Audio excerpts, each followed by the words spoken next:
하나님 말씀 골로새서 2장을 찾겠습니다. 하나님 말씀 골로새서 2장 6절에서 7절을 보시겠습니다. 하나님 말씀 골로새서 2장 6절에서 7절을 보시겠습니다. 골로새서 2장 6절에서 7절입니다. 골로새서 2장 6절. 그러므로 너희가 그리스도 예수를 주로 받았으니 그 안에서 행하되 그 안에 뿌리를 박으며 세움을 입어 교훈을 받은 대로 믿음에 굳게 서서 감사함을 넘치게 하라. 아멘. 할렐루야. 추운 날씨에도 불구하고 오늘 주님의 전에 나오신 모든 성도님들 하나님께서 은혜 주시길 바랍니다. 안식일 저녁 예배로 보면 다음 주가 12월 31일이라 이제 한 번 더 남긴 했는데, 내일 안식일로 보면 우리 2021년 마지막 안식일이기도 합니다. 하나님께서 1년 동안 함께 해주신 은혜에 감사하면서 오늘 골로새서 2장에 있는 이 말씀을 가지고 같이 은혜를 나누고자 합니다. 1년 시작된 게 어제 같은데 벌써 1년이 다 돼가는 어쨌든 12월 하순입니다. 오늘도 24일인데요. 1년 동안 참 많은 일들이 있었고, 또 우리가 생각지도 못한 코로나19 이 팬데믹 때문에 여러 가지 삶이 고통스럽고 힘들고 여러 가지 복잡한 모습 가운데 또 1년을 보내게 되었습니다. 그런데 많은 전문가들은 또 앞으로 이런 일이 없으라는 법이 없다는 거죠. 또 얼마든지 그보다 더 위험한 일들이 일어날 수 있다. 그래서 우리가 마지막이 될수록 우리가 의지할 수 있는 분은 하나님밖에 없음을 기억하면서 오늘 골로새 2장의 말씀을 가지고 같이 은혜를 나누고자 합니다. 6절에 보니까 그러므로 너희가 그리스도 예수를 주로 받았으니, 그리스도 예수를 주로 받았으니, 이 받았다고 하는 말씀은 물건을 받는 게 아니라 우리의 마음으로 받아들였다는 것을 말하고, 이것은 우리가 보통 예수 믿는 사람이 되었음을 표현하는 이 바울 사도의 또 표현 기법이기도 합니다.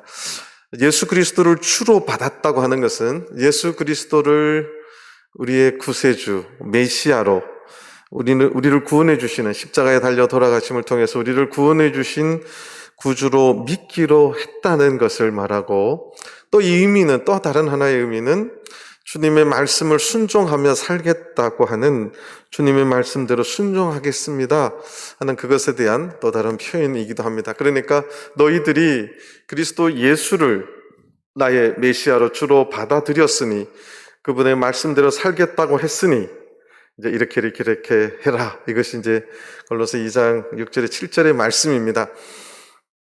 여기 앉아 계신 우리 전주교회 모든 성도님들은 이 부류에 해당되겠죠. 예수 그리스도를 나의 구주로 내 마음으로 받아들이고, 내가 이 교회를 믿고 하나님 말씀을 믿고 순종하며 그렇게 살겠노라고 결심한 분들이십니다. 우리가 이렇게 주님을 나의 구주로, 주님의 말씀을 순종하겠노라고 올 2021년도 한 해도 그렇게 사셨을 텐데, 오늘 이 시간에 우리가 서로 말씀을 통해서 서로 반추해보고 하나님 앞에 내 모습을 비춰보고, 내가 반성할 것은 반성하고 또 다시 결단할 수 있는 것은 결단하는 그런 저녁 시간이 되었으면 좋겠습니다.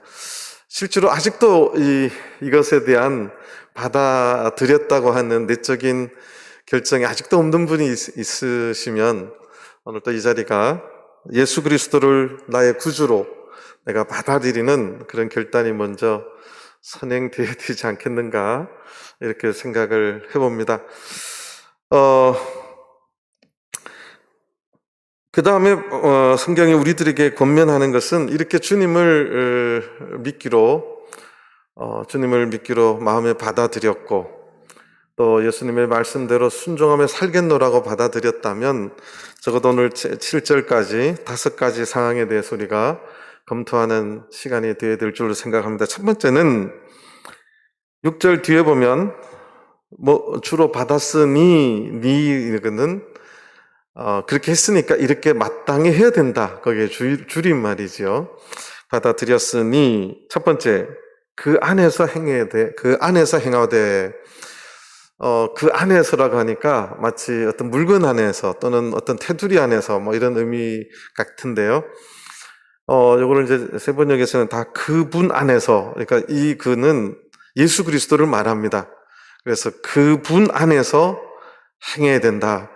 자, 우리가 첫 번째 한 해를 정리하면서 내가 한 해 동안에 예수 그리스도 그분 안에서 행했는가? 이 행하다는 것은 살아간다는 뜻이에요. 그래서 세 번역에는 살아가십시오 이렇게 번역을 했어요. 그러니까 내가 예수 그리스도를 구주로 받아들였다면 우리가 한 해를 보내면서 내가 예수 그리스도 그분 안에서 살았는가? 예수 그리스도 그분의 은혜 안에 살았는가? 그분의 말씀 속에서 살았는가? 우리가 검토를 해볼 필요가 있다는 것입니다. 예수 안에서 산다는 것에는 또 여기에 강조를 두는 것은 적당주의가 아니라는 거예요. 또 양발 걸치기가 아니라는 거예요. 그분 안에서라는 것은 완전히 예수 그리스도의 그분의 은혜 속에서 그분이 나의 구세주임을 결단하는 그 마음 속에서 완전히 그분의 말씀 가운데 그분의 명령 속에서 다 순종하며 살았느냐? 그렇게 살아야 됨을 이야기하는 것입니다. 어떻게 보면 이것이 제일 초보 단계예요. 우리가 믿음 생활을 한다는 것은 예수 그리스도 그분 안에 사는 거예요. 내가 세상의 욕망과 또는 세상의 여러 가지 세상이 추구하는 그 안에서 허우적거리면서 사는 것이 아니라 오늘 우리가 예수 그리스도를 구주로 내가 받아들였다면 내가 무엇으로 살 것인가, 또 인생의 어떤 목적을 가지고 살 것인가, 그게 아니라 더 중요한 것은 내가 예수 그리스도 안에 살았는가. 이게 되게 좋은 표현입니다. 예수 그리스도 안에. 예수 그리스도 안에 있을 적에 우리가 가장 평안하고, 예수 그리스도 안에 있을 때가 가장 안전하고, 예수 그리스도 안에 있을 적에 우리가 하늘나라의 보장이 가장 잘 된다는 사실을 우리가 기억해야 됩니다. 예수 그리스도 밖이라고 하는 것은 사탄의 세계예요. 세상의 흑암의 세계입니다. 저는 우리 전주교회 모든 성도님들이 한 해를 우리가 예수를 나의 구주로 마음으로 받아들였으니 내가 얼마나 나는 오늘 한 해를 예수 안에 살았는가.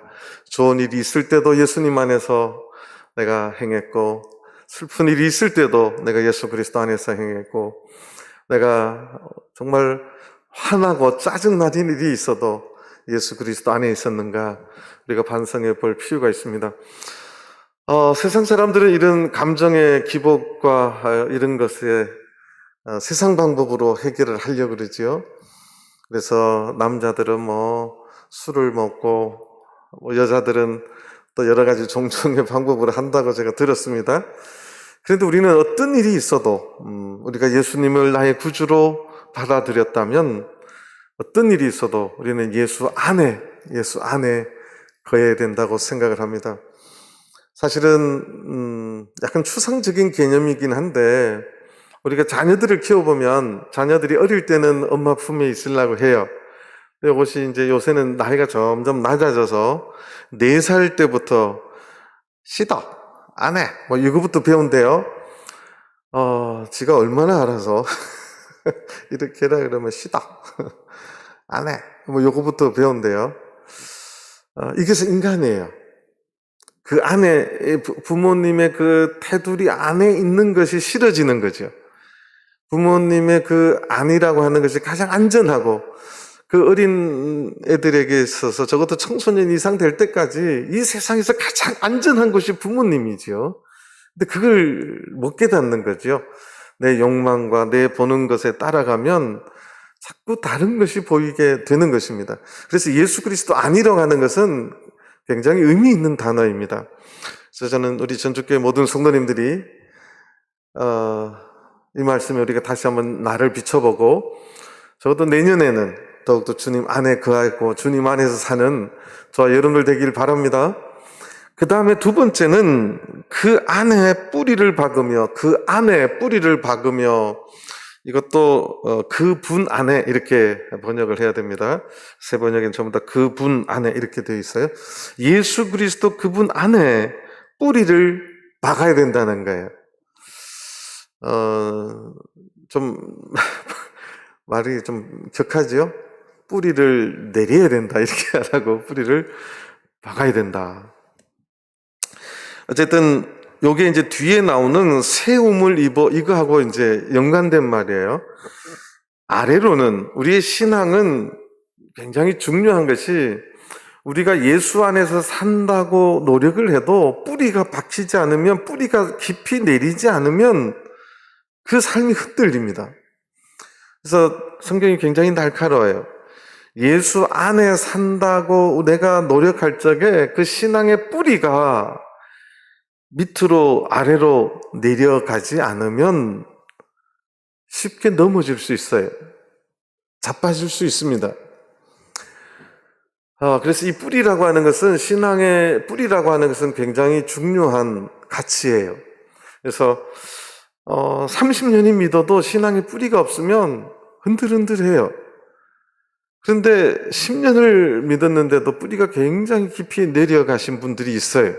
제가 전주 와서 얼루 목자님 저한테 이러시더라고요. 전주는 신앙의 뿌리가 깊은 분도 있고 낮은 분도 있고 천차만별이다 그래서 처음에 무슨 말인가 했어요. 근데 제가 이제 4년의 목회를 하면서 느낀 게 정말 그 말씀이 맞아요. 아주 깊으신 분도 있고 얕은 분도 계시고 한데, 지금 성경이 우리들에게 요구하는 것은, 우리가 예수 그리스도를 주님으로 내가 받아들였다면 주님 안에서 살고, 그 주님 안에서 살려고 노력하면서 그 다음 단계 중요한 것은 내 신앙의 뿌리가 깊이 내려져야 된다는 사실이에요. 근데 왜 우리의 신앙의 뿌리가 깊이 못 내리느냐? 성경은 크게 두 가지 측면에서 이야기를 합니다. 첫 번째는 말씀에 대한 갈증이 없어서 그래요. 왜 신앙의 뿌리가 없느냐? 말씀에 대한 갈증이 없다. 제가 이렇게 표현하는 이유가 있어요. 제가 난을 키운 지가 벌써 한 30년이 되는데요. 처음에는 난을 많이 죽였어요. 제가 이제 난을 좋아해서 난을 키우는데 처음에는 몰라가지고, 저희 신혼집에가 엄청 춥기도 하고 뭐 그랬는지 모르겠는데, 저는 이제 너무 부지런해서 이 식물을 사랑하기 때문에 물을 자꾸 위에서 줬어요. 이렇게 자주 줬어요. 나는 자주 줘야 되는 줄 알았어요. 그랬더니 야가 자살을 하더라고요. 야가 내가 신라 뭐 이러냐 이제 그랬더니, 나중에 전문가가 하는 말이 물을 너무 자주 주지 말래요. 그래서 어떻게 해줄까요? 보름에 한 번씩 주래요. 그래서 이렇게 위로 자꾸 줬더니 또 죽어요. 그래서 나는 난하고 안 친한가? 그랬더니 또 전문가가 또 그 다음 절대 위에서 주지 말라는 거예요. 밑에서 스며들게 하라는 거예요. 어떻게 해요? 그랬더니 이렇게 제일 좋은 건 쓰레기통을 비우고 거기에다 물을 받고 이렇게 난 화분을 담가보라는 거예요. 왜 그러냐 그랬더니, 뿌리가 밑에서부터 물이 올라오면 그것을 아주 물을 오래간만에 주면 이게 쉽게 말해서 물을 쫙 빨아 당긴다는 거죠. 그래서 뿌리에 물을 충분히 지가 이렇게 이렇게 뭐라 그럴까? 이렇게 물을 이렇게 빨아서 자기 것을 만들어 놓는다는 거예요. 위로 주면 얘네들이 별로 그런 것에 감각이 없는데, 오래간만에 주면서 밑으로부터 물을 쫙, 그 갈증난 그 난이 그런 물을 이렇게 빨아들일 수 있도록 그렇게 해야지 건강해지고 건강해진다는 거예요. 그래서 그다음부터 이제 난을 절대 위로 안 주고 이렇게 했어요. 그랬더니 이놈들이 잘 살더라고요. 그 뒤로는 제가 난을 한 번도 안 죽였어요. 자, 그때 이 말씀이 딱 맞는 거다. 말씀에 왜 이렇게 갈증이 없느냐? 늘 듣는 게 설교이기 때문에 그렇고, 별로 말씀에 관심이 없기 때문에 그런 거예요. 어떤 분, 저분은 왜 이렇게 신앙의 뿌리가 깊을까? 늘 말씀에 갈급함이 있으세요. 우리 전주교회 성도님들 이제 성경책을 검사를 해보면 밑줄 하나도 없는 분도 있고, 막 제가 어떤 집사님 성경책을 보면 신학자 같아요. 담임 목사님 성경책이 막 너덜너덜해요. 그냥 다 읽고 밑줄 치고 읽었다가 또 다음에 또 읽고 침 발라서 읽고 뭐 이래서 그러신지 성경책이 아주 그냥 늘 가까이 그렇게 두시는 거. 이 말씀에 갈증이 있기 때문에 그렇거든요. 말씀에 갈증이 있을 때 건강해지는 거예요. 그 뿌리가 더 깊이 내려가는 거예요. 하나님의 말씀에도 뿌리가 박히려면 내가 말씀에 갈증이 있어야 돼요. 하나님 예수 그리스도 안에 사는데 내 삶이 맞는지 안 맞는지, 또 주님은 무슨 말씀을 하셨는지 거기에 대한 갈증이 있을 때 내 뿌리가 점점 깊이 내려가는 거예요. 이스라엘에 가면 여러분들 이제 법궤를 만든 나무가 한국 성경에는 이제 조각나무로 돼 있어요. 그러다 보니까 이게 나무를 조각조각 붙였나 보다. 그게 아니라 한자어로 조각이에요. 근데 이제 시띠나무라고 하죠. 이스라엘에 지금도 여러분들이 성지순례 가면 막 광야에 이렇게 가면 나무가 하나 딸랑 있어요. 그게 이제 시띠나무예요. 조각나무예요. 그러니까 광야에서 성막을 만들려고 하라고 하나님 명령하셨는데 광야에 있는 유일한 나무가 그 조각나무예요. 그 시띠나무예요. 가시나무예요. 가시가 막 제 손가락보다 더 길입니다. 이만한 가시들이 막 있어요. 왜냐하면 더운 광야니까 잎이 있으면 빼짝 말라 죽어버리는 거죠. 그러니까 오므려서 처음부터 가시로 이렇게 잎이 있어요. 근데 그 메마른 광야에 어떻게 그렇게 딸랑 시띠나무가 있는가? 학자들이 그 나무를 파보니까 뿌리가 100m까지 내려가는 거예요. 그래서 그 100m의 수맥에 뿌리가 탁 닿으니까 위에는 그렇게 바짝 말라 있어도 살아나는 거예요. 우리의 믿음도 마찬가지예요. 뿌리가, 그분 안에서 뿌리가 그 생수에 흐르는 그 곳까지 내려가야 되는 거예요. 저는 우리 전주교회 모든 성도님들이 믿음의 뿌리가 내려지기를 간절히 바랍니다. 최근에 이렇게 신방 다니는 우리 모친님 30년 믿으셨다는데도 참 뿌리가 없는 분을 제가 또 발견을 했는데, 그건 오래 믿어서 내리는 게 아닌 것 같아요. 우리가 말씀에 대한 갈증이 있고 말씀대로 살려고 노력하고 할 적에 우리의 믿음의 뿌리가 튼튼해지는 거죠. 정말 그 말씀의 나해를 그 생수의 강가에서 그 물의 영양분을 받을 수 있는, 공급받을 수 있는 그 뿌리가 끝까지 내려갈 적에 우리는 살아나는 것입니다. 그래서 뿌리를 박으라고 말하는 거죠. 뿌리를 내려야 된다고 말하는 것입니다. 만약 올 한 해 우리가 말씀을 통해서 내가 기쁨을 느끼고 말씀을 통해서 은혜를 느끼지 못했다면 나의 믿음의 뿌리가 아직도 그 밑에까지 내리지 못한 것일 수도 있습니다. 나는 우리 전주교회 모든 성도님들이 내년에는 적어도 우리의 믿음의 뿌리가 그 밑에까지 꼭 내려서 뿌리가 박히는 그런 귀한 성도들이 다 되시기를 간절히 바랍니다. 그래서 우리가 한 해를 보내면서 나의 신앙의 뿌리는 어떻게 되어 있는가를 점검해 볼 필요가 있다고 생각합니다. 세 번째는 오늘 골로새 2장 7절에 보면 그분 안에 뿌리를 박으면 그 다음이 뭐냐면 세움을 입어. 아래로는 뿌리를 내려야 되고 위로는 세움을 입어야 돼요. 세움을 입는다고 하니까 뭐 임원으로 세움을 입는 건가? 집사로 세움을 입는 건가? 이게 지금 성직의 어떤 직분을 가지고 세움을 입는다는 단어가 아니에요. 이 말씀의 의미는 똑같이 쓰였던 단어가 사도행전 20장을 보시겠습니다.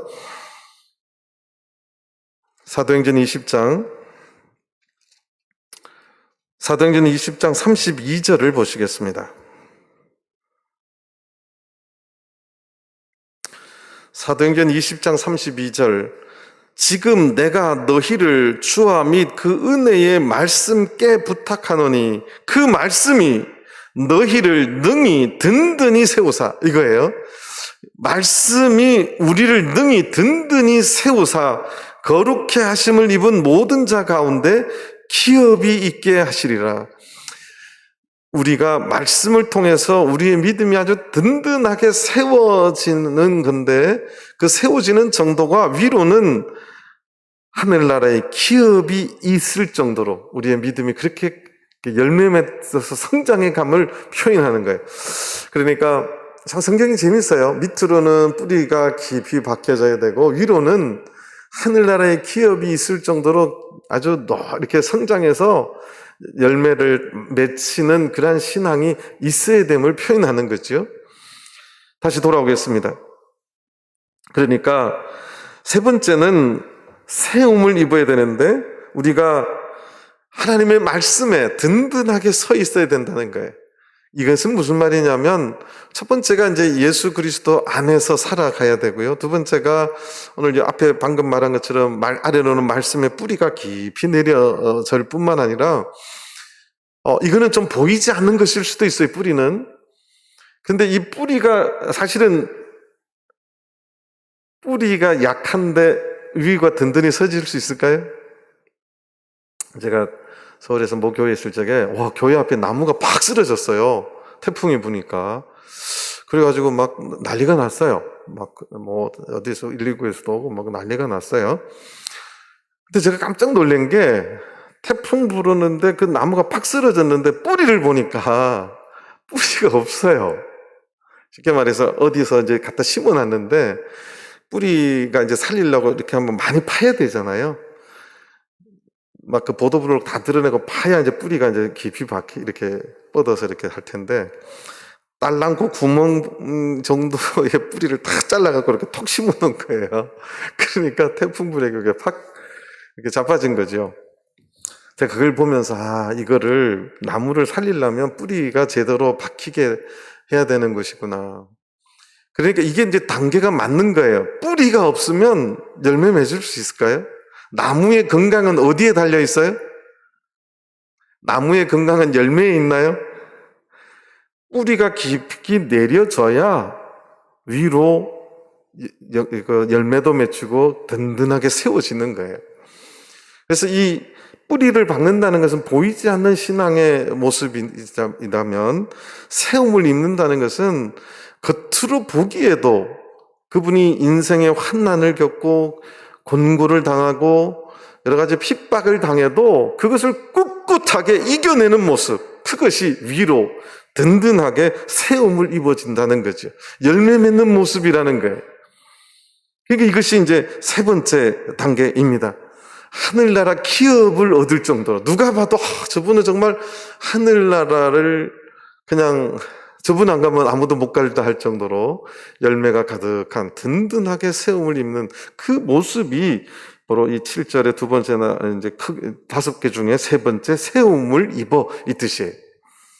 저는 우리 전주교회 모든 성도님들이 또 한 해를 보내면서, 나는 정말 그 신앙의 깊은 뿌리 속에서 생수의 그 수분을 충분히 받고 내 신앙의 나무가 굳건하게 서져 있고 하늘나라에 향해서 또 열매를 충분히 맺히고 있는가, 한 해를 보내면서도 그렇게 내 신앙을 비추어 보고 반성하고, 부족함이 있다면 2022년 내년 한 해에는 하나님 안에서 더욱더 나의 신앙의 나무가 든든하게 서지기를 간절히 소망합니다.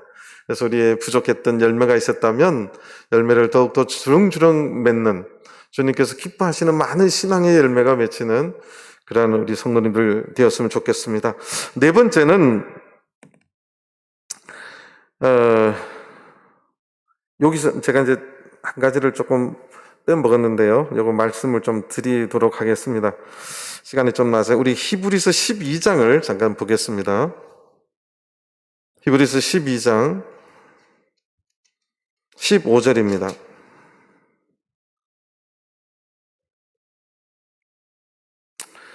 너희는 돌아보아 하나님의 은혜에 이르지 못하는 자가 있는가 두려워하고, 또 쓴뿌리가 나서 괴롭게 하고 많은 사람의 이로 말미암아 더러움을 입을까 두려워하고.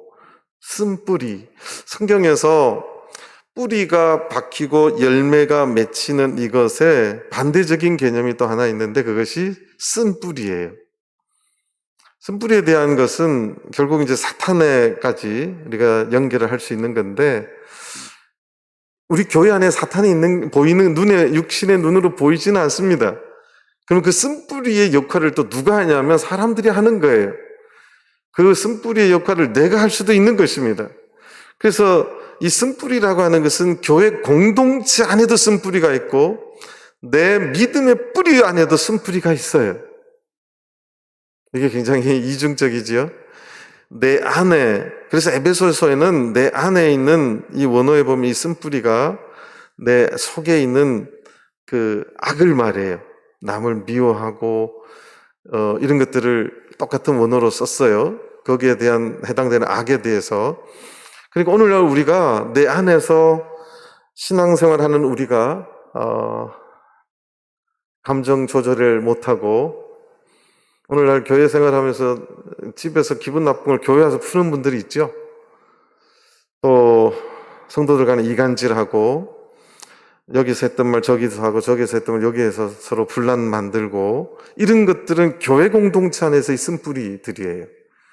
또 팩트도 아니고 말을 소설을 써서 한 사람을 나쁘게 만들고 이런 것들이 한 공동체 안에서 쓴뿌리들이에요.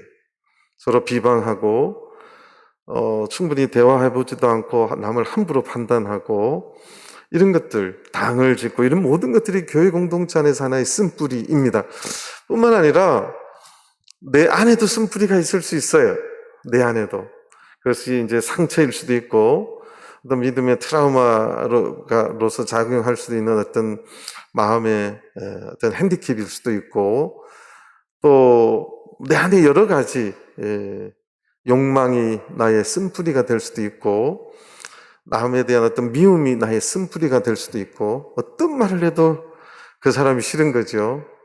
그래서 그 신앙이 못 자라는 거예요. 뿌리가 깊이 못 내리는 거예요. 그래서 성경은 이것을 쓴뿌리라고 말합니다. 오늘 우리의 신앙이 왜 자라지 못하느냐? 쓴뿌리가 있기 때문에 그렇습니다. 전주교회가 더 성장할 수 있는데 전주교회가 더 하나님께 영광 돌릴 수 있는데 왜 못 돌리고 있느냐? 우리 공동체 안에 쓴뿌리가 있기 때문에 그렇습니다. 오늘 우리 가정이 왜 하나님 앞에 신앙의 아름다운 모습을 보여주지 못하느냐? 우리 가정 안에 쓴뿌리가 있기 때문에 그렇습니다. 그렇다면은 우리의 신앙의 뿌리가 박히고 든든하게 세움을 입으려면 우리 가정 안에, 내 안에, 우리 교회 안에 쓴뿌리가 무엇일까? 그것을 깊이 고민해 봐야 돼요. 이것을 그냥 두면 영원히 우리는 뿌리가 깊이 내리지 못합니다. 그래서 하루빨리 나에게 쓴뿌리가 뭐냐? 그러니까 그것이 쓴뿌리가 되지 못하도록 내가 해야 돼요.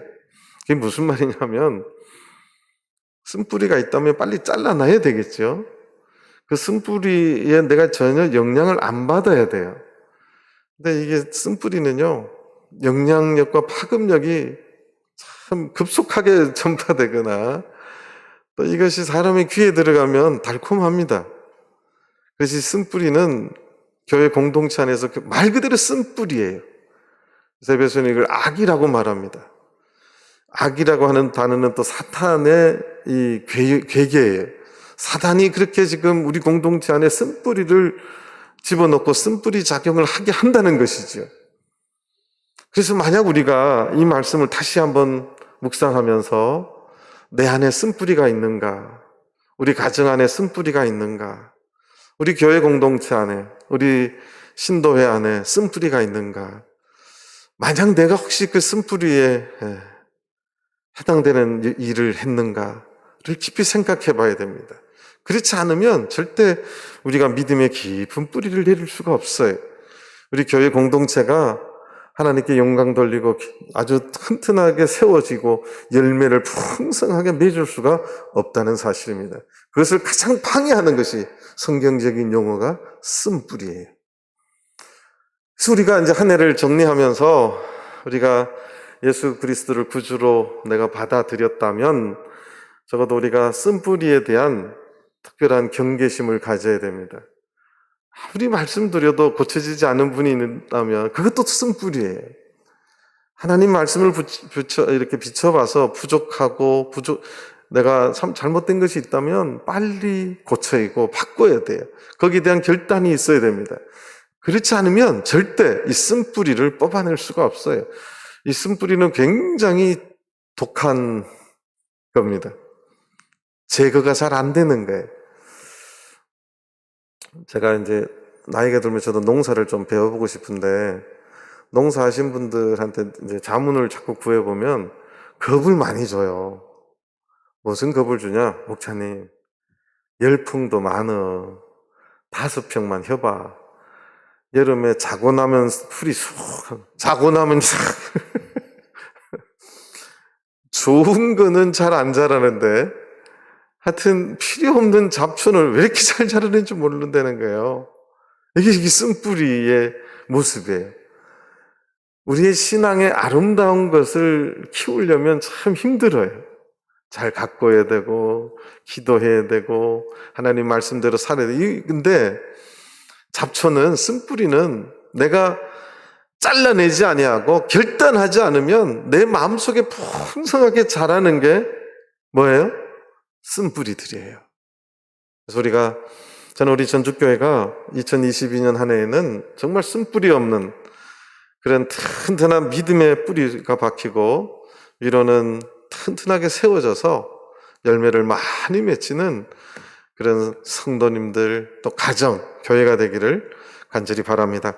자, 네 번째는 교훈을 받은 대로 믿음에 굳게 서라. 교훈을 받은 대로 믿음에 굳게 서라. 우리가 예수 그리스도를 구주로 받아들였다면 네 번째 열심히 해야 될 것이 이 교훈을 받는다는 말이 가르침을 받는다는 거예요. 배운다는 거예요. 성경 말씀에서 하나님의 말씀을 배운다는 의미예요. 이제 일요일, 월요일 대학부 영어회가 있습니다. 우리 대학생들 말씀을 많이 배워야 돼요. 세상 학문도 배워야 되지만 하나님 말씀에 대해서 많이 배워야 되겠지요. 1월 2일부터는 단기신학이 있습니다. 참 우리 대학생들이 온라인으로 하다가 내년에 하는 단기신학은 총회에서 한다고 이렇게 해서 참 기뻐했는데 오늘 공문이 왔어요. 총회에서 못하고 온라인으로 한다고. 많은 청년들이 실망을 하더라고요. 근데 실망스럽죠. 같이 모여서 찬양도 하고 얼굴 보고 이래야지 또 재미도 있고 공부하는 또 즐거움도 있는데, 근데 온라인으로 해도 좋은 점은 있어요. 추가 신청을 받는답니다. 단기신학에 추가 접수를 한 번도 받은 적이 없는데 추가 접수를 받는답니다. 우리 혹시 여기 모매님들 성경을 더 배우고 싶으시면 추가 접수 교무님한테 내셔야 돼요. 날짜가 요번 주까지인가? 빨리 내셔야 돼요.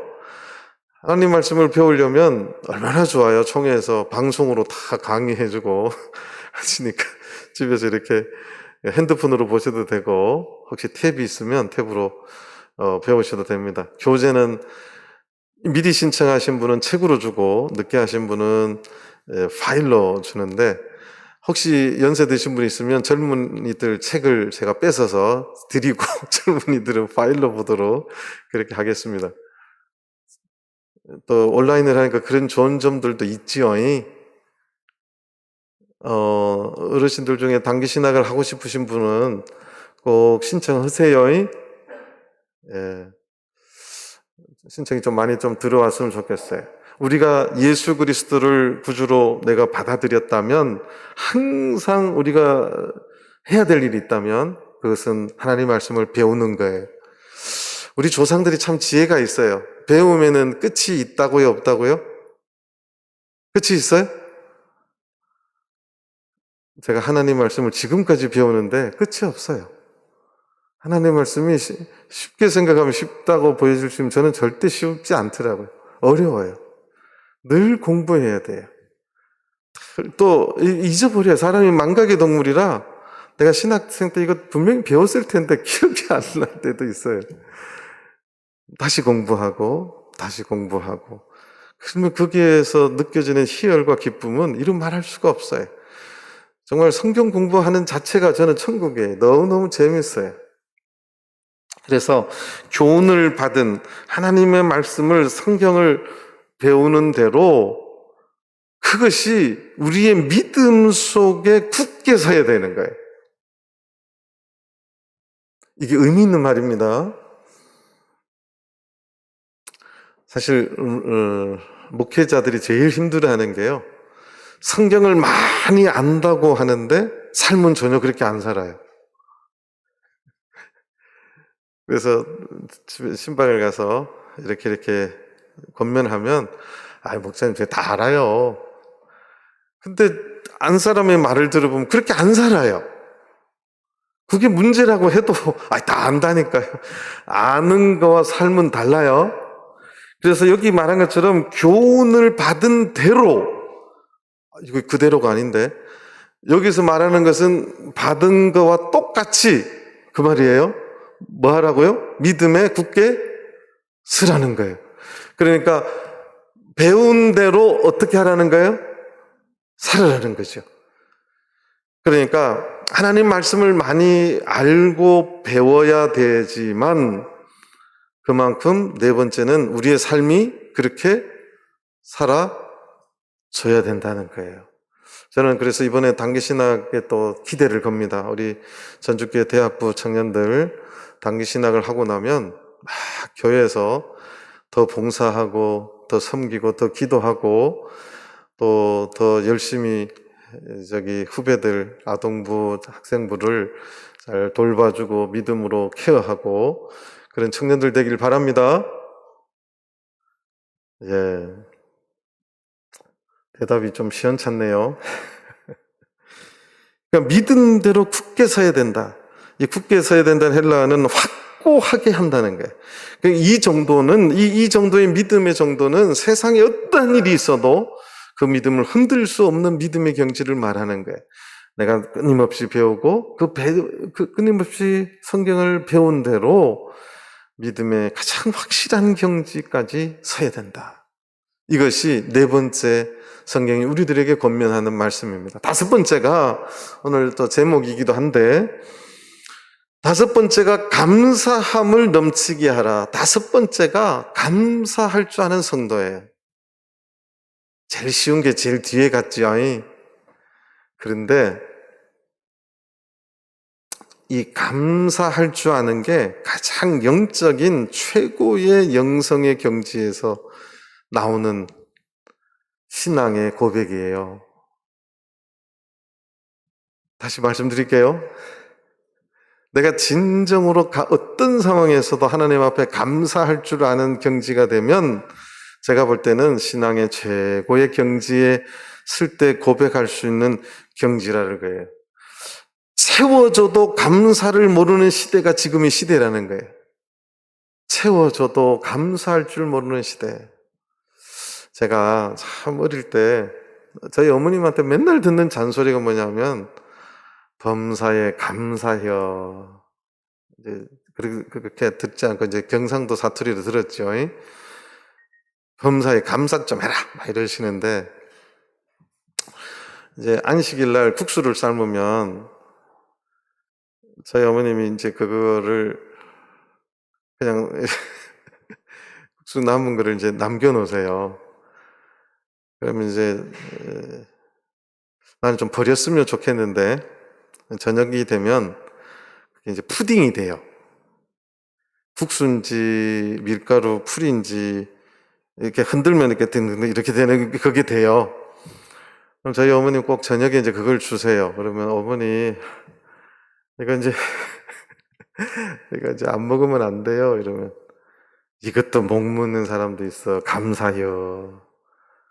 근데 그때는 그게 감사가 돼요, 안 돼요? 안 됐어요, 제가. 지금 후회를 많이 합니다. 하나님 앞에 죄송하기도 하고. 그때 맨날 보리밥 먹고 이럴 때인데, 요새 청년들은 보리밥 먹는 줄 모르겠어요. 그때는 맨날 보리밥 먹는 시대인데, 그것도 이제 푸딩 같은 국수, 그거는 젓가락으로 못 먹어요. 숟가락으로 이렇게 퍼서 먹는 거예요. 잘 퍼져요. 이렇게 딱 끊으면 딱딱 끊어지고. 간장 이렇게 뿌려가지고 그렇게 그래서 토요일만 저녁만 되면 어떻게든 좀 다른 거 먹을 수 없나? 틀림없이 그게 나와요. 어머님이 이것도 뭐 없어서 못 먹는 사람 많어. 감사해요. 근데 이분 이렇게 나오는 거죠. 이분 나왔던 참 그때는 어렵게 살았어요. 목사님들 자녀들 다들 어렵게 그렇게 살았는데 저희 어머님 늘 하는 말이 그것도 감사해라. 그것도 감사해라. 지금 커서 오늘 저녁에도 제가 말씀 준비하면서 어머님 생각이 나는 거예요. 참 그렇게 어렵게 살면서도 감사하셨던 분. 그게 다 옛날 원로 목사님들, 사모님들이 아니었나 이런 생각이 또 듭니다. 오늘날은 채워줘도 감사를 잘 못해요, 요즘 청년들이. 저는 어릴 때 이제 금전고무신 신고 다녔어요. 요새 애들 금전고무신 신고 다니려면 기겁을 할 수도 있어요. 근데 요새는 비싼 민박집에 가면 금전고무신 준다 하더라고요. 그림 요렇게 그려가지고. 어쨌든, 채워지지 않음에도 감사할 수 있는 거. 근데 이 감사라고 하는 것은 굉장히 영적인 것입니다. 우리 로마서 1장을 한번 보시겠습니다. 로마서 1장 21절이에요.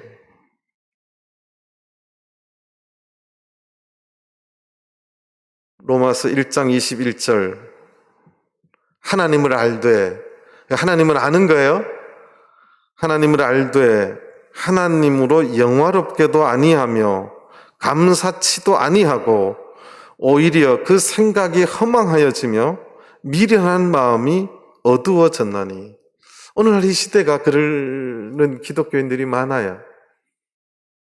하나님을 모르는 게 아니죠. 하나님을 알면서도 하나님께 영광을 돌리지도 않고 영광을 자기가 취할 뿐만 아니라 감사치도 아니하고 그 생각이 항상 허망해지고 미련한 마음으로 어두워져 있는 세상. 그 하나님을 아는 백성들 중에 만약 그런 성도가 있다면 오늘 이 골로새 2장 7절의 마지막 말씀, 우리가 예수를 구주로 받아들인 우리들이 가져야 될 최고의 경지는 범사에 감사하는 거예요. 성경에는 골라서 감사가 아니라 어떻게 감사해요? 범사가 감사해요. 범사가 감사한 거예요. 범사가 뭐냐면 모든 일을 말해요. 모든 일. 우리가 올 한 해를 살아놓고 보람 있는 일도 있고 슬픈 일도 있었을 것이고 괴로운 일도 있었을 것이고 말 못할 이불 속에서 눈물을 흘리면서 고민해야 될 것도 있었을 것이고 모든 것이 있는데 우리가 이런 모든 것을 놓고 하나님 앞에 다시 한번 내가 범사에 감사할 수 있는 신앙을 가질 수 있게 되기를 간절히 바랍니다. 이 골로새에서는 이 감사를 참 많이 말했는데요. 골로새 1장 3절 4절을 보시겠습니다. 우리가 너희를 위하여 기도할 때마다 하나님 곧 우리 주 예수 그리스도의 아버지께 감사하노라. 이는 그리스도 예수 안에 있는 예수 안에 너희의 믿음과 모든 성도에 대한 사랑을 들으며, 이 골로새 교회 성도들의 믿음과 사랑을 듣고도 바울사들은 감사했다고 그렇게 고백을 합니다. 오늘 또 골로새 3장 15절부터 17절까지 좀 보겠습니다. 골로새 3장 15절에서 17절입니다. 그리스도의 평강이 너희 마음을 주장하게 하라. 평강을 위하여 너희가 한 몸으로 부르심을 받았나니 또한 너희는 감사하는 자가 되라. 저는 우리 전주교회 모든 성도님들이 감사하는 자가 되시길 바랍니다. 불평하는 자는 되지 마십시오. 불평하시는 분들 되지 마십시오. 네, 제가 이제 우리 애들 어릴 때 입술이 나오면 아빠는 입술 나온 사람을 이렇게 장난을 많이 쳤거든요. 우리가 어쨌든 입술은 안 나오시길 바랍니다. 16절 그리스도의 말씀이 너희 속에 풍성히 거하여 모든 지혜로 피차 가르치며 권면하고 시와 참여와 신령한 노래를 부르며 마음에 뭐함으로? 감사함으로 하나님을 찬양하고. 우리가 한 해를 살면서 항상 마음으로 감사할 것만, 육신은 눈으로 보면 감사할 것만 있는 게 아니지요. 그래도 하나님을 믿는 성도들은 늘 마음의 감사함으로 하나님을 찬양해야 된다. 17절, 또 무엇을 하든지 말에나 일에나 다 주 예수의 이름으로 하고 그를 힘입어 하나님 아버지께 뭐하라? 감사하라. 무슨 일을 하든지 무엇을 하든지 말에나 일에나 다 주 예수 이름으로 하고 그를 힘입어 하나님 아버지께 감사하라는 것이죠. 그런데 이 감사를 어떻게, 골로새 다시 2장 7절로 오겠습니다. 마지막에 감사함을 뭐하게 하라? 감사를 뭐하게 하라고요? 그러니까 그렇죠. 그게 중요한 겁니다. 오버플로우인데 이게 흘러 넘쳐야 되는 거예요. 감사는 흘러 넘쳐야 돼요. 제가 목회하면서 진짜 감사가 흘러 넘치는 분을 만난 적이 있어요. 그분은 총회에서 영명도 감사로 받았어요. 저 뒤에 이제 손한기 집사님의 친척이신데 소감사 집사님이세요. 이분은 참 어렵게 사셨어요. 어렵게 사셨는데도 모든 것이 감사해요. 이분이 교회를 얼마나 사랑하냐면요, 안식일 되면 새벽 4시에 저랑 1시간 기도하고 5시부터 10시까지 청소해요. 말 한마디 안 하세요. 왜 이렇게 어지러놨냐, 뭐 이렇게 정돈해, 아무 말 안 하시고 강대상부터 걸레 빨아서 다 닦으시고 의자 다 닦으시고 밑에 다 닦고 지하에 그 계단 손잡이까지 다 닦으시고 밑에 청소 주방도 다 해놓으세요. 아무 말 안 하세요. 신도들은 누가 있는지도 몰라요. 새벽에 하니까. 늘 감사하세요. 그럼 이분 몸이 상하냐? 너무 약하세요. 숨차하세요. 그런데도 그렇게 늘 감사해야 하세요. 집사님 몸이 불편하신데 제가 도와드릴게요. 아니에요 목사님, 그냥 제가 즐거움으로 해요. 이거 할 수 있는 것도 감사해요. 이분이 정말 힘들게 사셨어요. 그런데도 항상 감사했어요. 그걸 이제 목사님들이 다 아시잖아요. 그래서 영명을 감사 집사님으로 지었어요. 감사. 그분 정말 이분은 흘러 넘쳤어요. 그 폐지 주소다가 그거 파시고는 그 돈을 교회 이 어려운 이웃 도우라고 또 교회 헌금 다 하셨어요. 저는 감동 늘 받았어요, 그분한테. 그래서 그분은 늘 그거 하는 것도 감사하다 그러셨어요. 목사님 감사해요. 제가 볼 때는 감사 안 해도 될 것 같은데 목사님 감사해요. 감사해요. 이게 흘러 넘치는 거예요. 흘러 넘칠 때 은혜가 돼요. 2021년 한 해가 됐는데, 다 됐는데 우리 성도님들 다들 마음속에 여러 가지 어려움도 있고 힘든 것도 있었고 고통스러운 것도 있었더라도 하나님 앞에 감사를 흘러 넘치는 성도들 되시기 바랍니다. 남편을 향해서도 당신 1년 동안 수고했어요. 감사해요. 아내를 향해서도 당신 때문에 우리 가정이 이렇게 평안했고 1년 동안 수고했어요. 감사해요. 이런 말 할 수 있는 우리 연말이 되었으면 좋겠어요. 아내들이 1년에 빠는 옷을 한꺼번에 모아놓으면 컨테이너 한 그거보다 더 많답니다. 엄마가 매일 빠는 양이지요. 한꺼번에 그게 양이 그 정도보다 더 많다는 거죠. 늘 빨래해야 되고, 하여튼 그 엄마의 손길에도 우리 감사할 수 있는 청년들이 되었으면 좋겠어요. 교회 이제 1년이 다 되는데, 우리 수고해주신 원로 목사님들에게도 감사하고, 장로님들에게도 감사하고, 우리 또 각 부서에서 수고했던 우리 모든 임원님들 서로 감사하고, 수고한 모든 교사들에게도 감사할 수 있고, 우리가 모든 보이는 곳에서 보이지 않는 곳에 수고한 모든 분들에게 감사할 수 있는 연말, 저는 그렇게 한 해가 마무리되었으면 좋겠습니다. 집이 똑똑이요. 그렇게 하려면 내년에는 빠져 뭐 이런 게 아니라 이런 것들이 이제 쓴뿌리죠. 마음에 이제 쓴뿌리가 남는 거죠.